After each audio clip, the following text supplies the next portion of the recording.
Assalamualaikum warahmatullahi wabarakatuh. Apa kabarnya anak-anakku pada hari ini? Semoga kabar baik selalu menyertai kita, walaupun di saat kini masih dalam suasana pandemi. Kita berdoa, kita berharap semoga kita semua ada dalam bimbingan, ada dalam penjagaan, kita dijauhkan dari bahaya, dari berbagai macam penyakit oleh Allah Subhanahu wa Ta'ala. Untuk kesempatan hari ini, insya Allah Bapak akan menyampaikan tentang materi yang berkaitan dengan ayo kita sholat.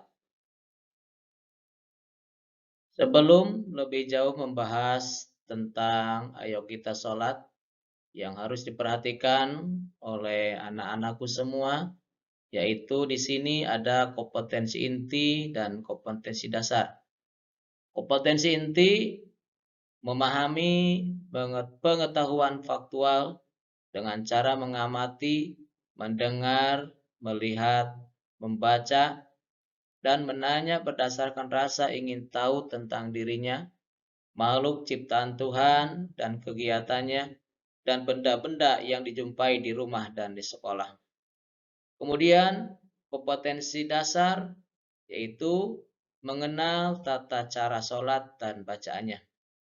Disinilah Bapak akan membahas yaitu tentang materi mengenal tata cara sholat dan bacaannya. Adapun tata cara sholat, yang pertama yaitu niat. Berniat sholat dilakukan di dalam hati ketika hendak mendirikan sholat menjelang takbiratul ihram. Nah, di sini Bapak kasih tahu, Bapak beri contoh, yaitu sholatnya sholat Isya. Dan niatnya, usolli fardhal isya'i arba'a raka'atim mustaqbilal kiblati adaan makmuman, andai kata kalian menjadi imam, ataupun imaman, andai kata kalian jadi imam, lillahi ta'ala. Nah, sedangkan kalau sholatnya sendiri atau munfarid, usolli fardhol isya'i arba'a raka'atim mustaqbilal kiblati adaan lillahi ta'ala. Nah, itu untuk niat sholat isya. Kemudian selanjutnya yaitu takbiratul ihram. Bagaimana tata cara takbiratul ihram? Nah, di sini Bapak akan dijelaskan secara singkat saja karena nanti di dalam pelajaran selanjutnya yaitu di pelajaran tata cara gerakan-gerakan sholat, nanti ada di pelajaran berikutnya dalam pelajaran praktek sholat. Nah, di sini Bapak akan menjelaskan sekilas saja ya. Takbiratul ihram yaitu kedua tangan diangkat sejajar dengan bahu, telapak tangan dihadapkan ke arah kiblat, jari-jari tangan lurus dan ibu jari disejajarkan dengan daun telinga. Kemudian sambil mengucapkan kalimat takbir. Bagaimana kalimat takbirnya? Allahu Akbar.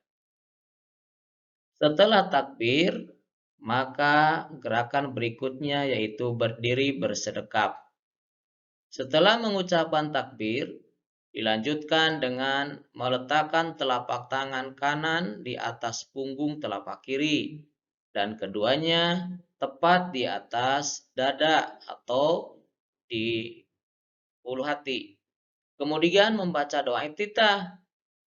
Kemudian membaca surat Al-Fatihah dan membaca surat-surat pendek.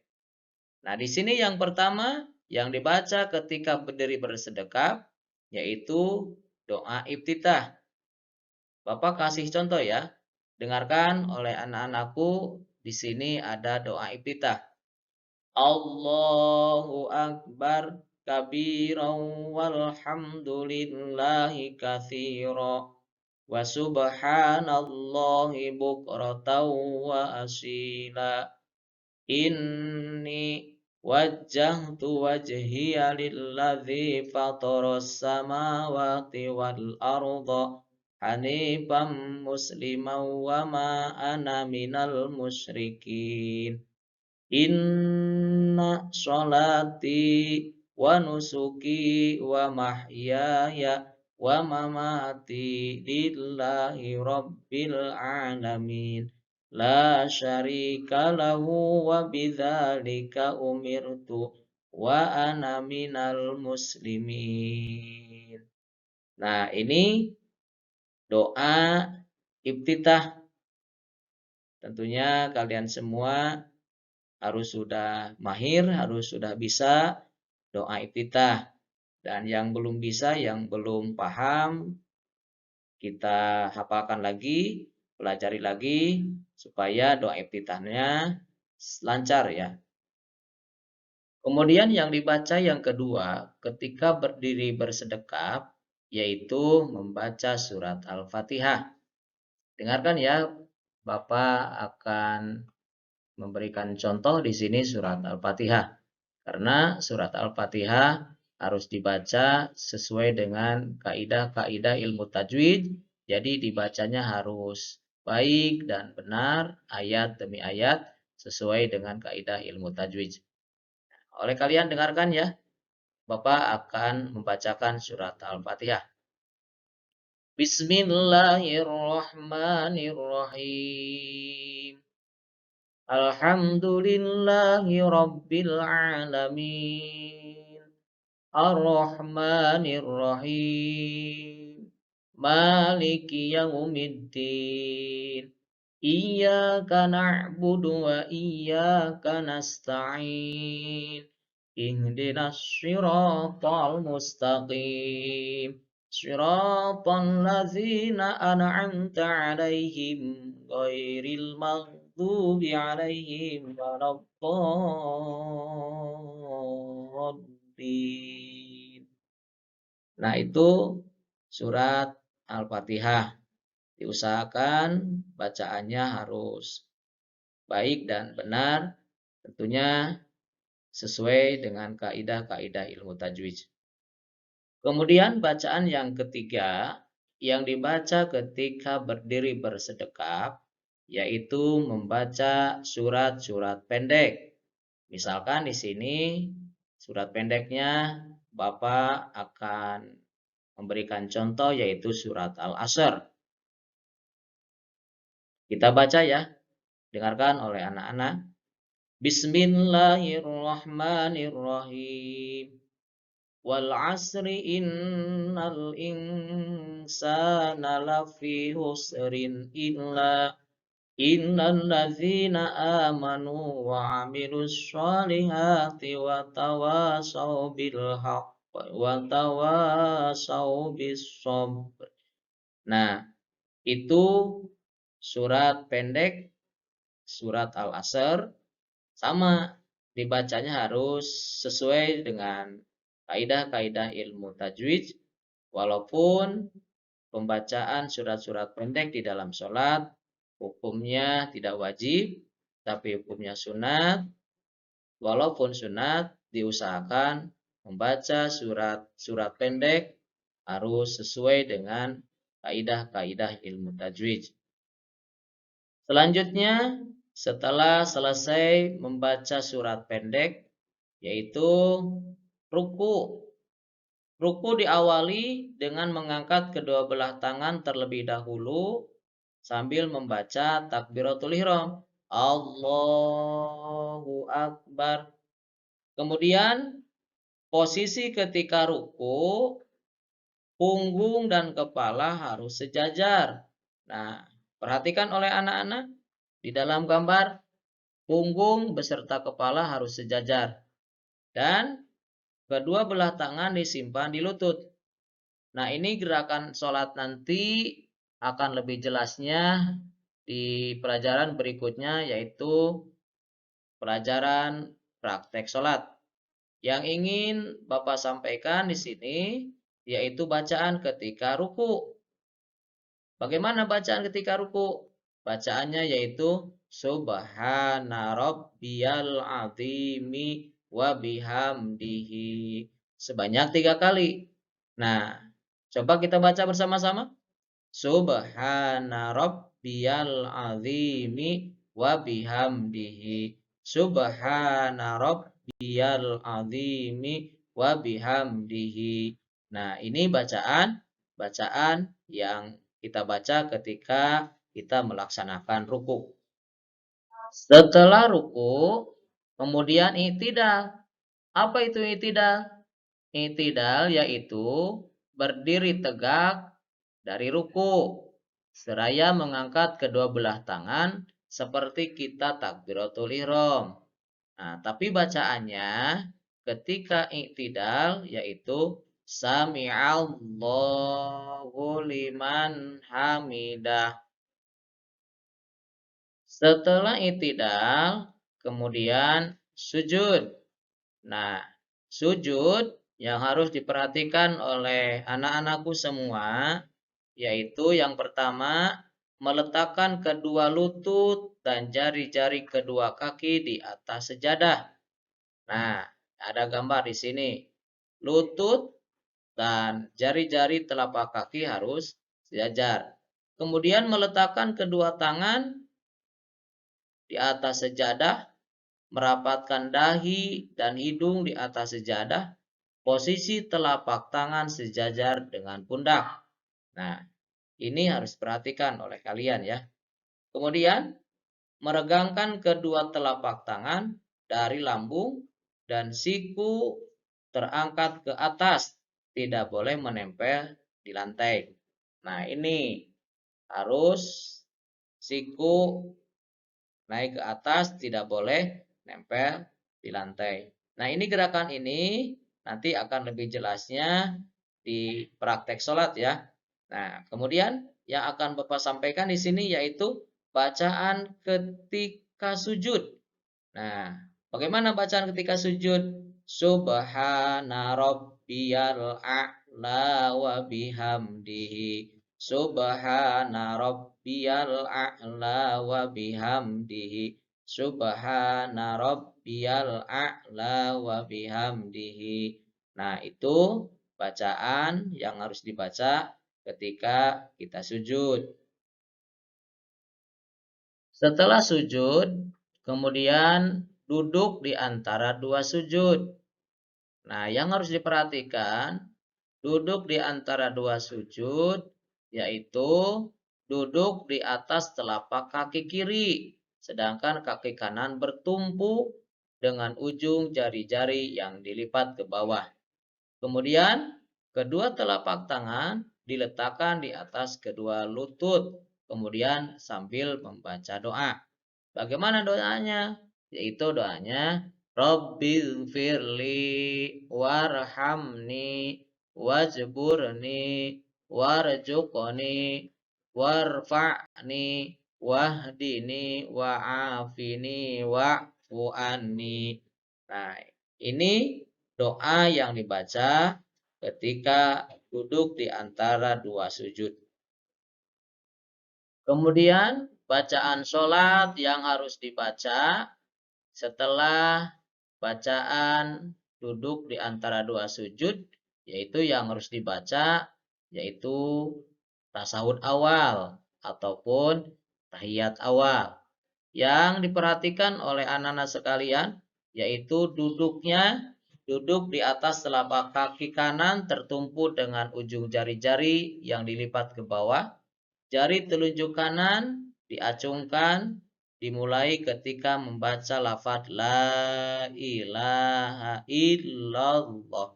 Sementara jari-jari lain menggenggam. Kemudian yang harus diperhatikan lagi, telapak tangan kaki kiri diletakkan di atas lutut kiri, kemudian sambil membaca doa tasahud. Nah, bagaimana doa tasawufnya? At-tahiyyatul mubarakatus sholawatut thayyibatu lillah.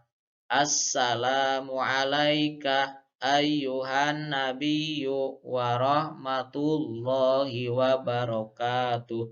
Assalamu alaina wa ala ibadillahis sholihin. Asyhadu an la ilaha illallah wa asyhadu anna Muhammadar Rasulullah. Nah, ini bacaan yang harus dibaca ketika tasahud awal. Setelah tasahud awal, maka bacaan yang harus dibaca yaitu tasahud akhir. Tasahud akhir bacaannya sama dengan tahiyat awal atau tasahud awal. Tetapi di dalam tasahud akhir ada tambahannya, yaitu disunatkan membaca sholawat. Nah, di sini ada sholawat Ibrahimiyah. Bagaimana sholat Ibrahimiyah? Allahumma sholli ala Muhammad wa ala ali Muhammad kama shollaita ala Ibrahim wa ala ali Ibrahim wa barik ala Muhammad wa ala ali Muhammad kama barokta ala Ibrahim wa ala ali Ibrahim fil alamina innaka hamidum majid. Nah, ini bacaan ketika tasahud akhir. Setelah selesai membaca tasahud akhir, kemudian salam. Apa yang harus diperhatikan ketika salam? Yang pertama, mengucapkan salam seraya telunjuk jari kanan ditarik kembali dan menoleh ke arah kanan sehingga pipi kanan kita kelihatan seluruhnya dari belakang. Kemudian yang kedua yang harus diperhatikan, diteruskan dengan mengucapkan salam kembali seraya menoleh ke arah kiri hingga pipi kiri kelihatan dari belakang. Nah, bagaimana kalimat salamnya? Kalimat salam yang harus dibacakan ketika menoleh ke sebelah kanan. Assalamualaikum warahmatullahi wabarakatuh. Dilanjutkan lagi menoleh ke sebelah kiri sambil mengucapkan salam. Assalamualaikum warahmatullahi wabarakatuh. Nah, sampai di sini sudah selesai sholat kita. Dan mudah-mudahan apa yang kita pelajari hari ini tentang bacaan-bacaan sholat, mudah-mudahan anak-anakku semuanya dapat memahaminya, kemudian dapat melaksanakannya dalam kehidupan sehari-hari. Dan apabila ada bacaan-bacaan yang belum paham, ada bacaan-bacaan yang belum mengerti dan belum hafal, nah diusahakan dipelajari lagi supaya bacaan-bacaan sholatnya lebih mantap, lebih bagus, dan lebih baik. Nah, tadi kalian sudah belajar ya tentang bacaan-bacaan sholat, kemudian ada sepintas gerakan-gerakan sholat, kemudian di sini ada lembar kerja yang harus kalian kerjakan, dan perhatikan ini perintahnya. Coba kalian jodohkan nama-nama gerakan dalam sholat dengan gambarnya yang sesuai. Caranya, pasangkan huruf besar dengan huruf yang kecilnya. Nah, ini menjodohkan ya. Contohnya ini lagi apa? Nanti di huruf yang kecilnya apa ini? Nah, ada berdiri ya. Contoh, gambar huruf abjad besarnya lagi berdiri bersedekap. Kemudian oleh kalian perhatikan mana yang sesuai. Nah, itu ya. Nanti kerjakan oleh kalian dan semoga kalian semua bisa mengerjakannya. Alhamdulillah, pelajaran hari ini kita cukupkan sekian dulu. Semoga apa yang telah kita pelajari, apa yang telah kita pahami menjadi ilmu yang bermanfaat. Terutama yang harus diperhatikan yaitu bacaan-bacaan sholat. Semoga anak-anakku semuanya bacaannya lebih paham, lebih mengerti, dan yang paling utama bacaannya kalian semua semakin lancar, semakin mantap, dan semoga bisa dilaksanakan di dalam aktivitas sehari-hari. Kita jaga sholat yang 5 waktu. Sekian dan terima kasih. Assalamualaikum warahmatullahi wabarakatuh.